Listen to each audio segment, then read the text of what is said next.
Mày đến đây để soi gái đúng không? Soi Duy. Mẹ trong biêu quần có đủ thính không mà đòi soi gái. Thính tao không có, nhưng mà tao có tiền. Mày có gì?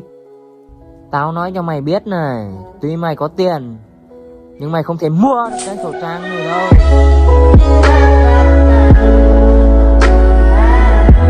Chạy.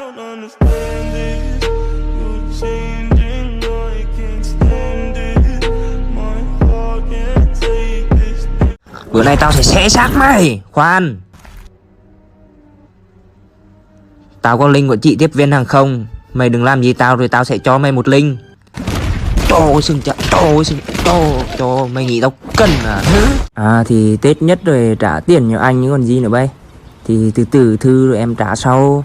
Bữa trước có mấy thằng nói trả sau vậy không, anh trôn một mớ ở đây này. Đó thì quèo gớm bay.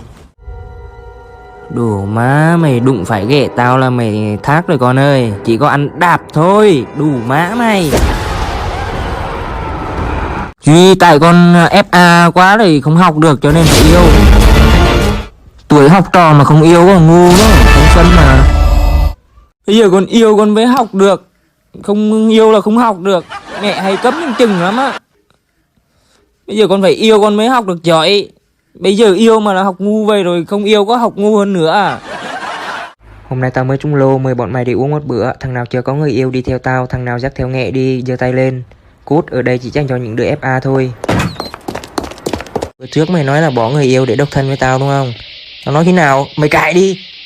Mẹ mày một cái video bao nhiêu người chia sẻ rồi. Tao nhắc lại một lần nữa này. Nói thì phải làm đi, bỏ người yêu đi mà độc thân với tao. Well mẹ cách đây 2 tháng ấy, nó nói cho nó vay tiền. Vậy Tết nó trả rồi. Mà biết đâu mẹ bây giờ Tết rồi ấy, mà nó chưa trả. Tết đến đít rồi và nếu có tiền tiêu và đòi nợ nó không được. Mẹ dừng cha. Thật ra thì mấy bữa nay tao có chuyện buồn. Đây này Duy, buồn con cờ mẹ vay tiền thì trả mẹ vô chủ đề chính đi cha. Mẹ tao kêu chú tao trần dần thì mẹ bắn một phát là mẹ thâu não này thấy chưa. Quơ mẹ, quơ thím dành hồi có làm gì hả mày?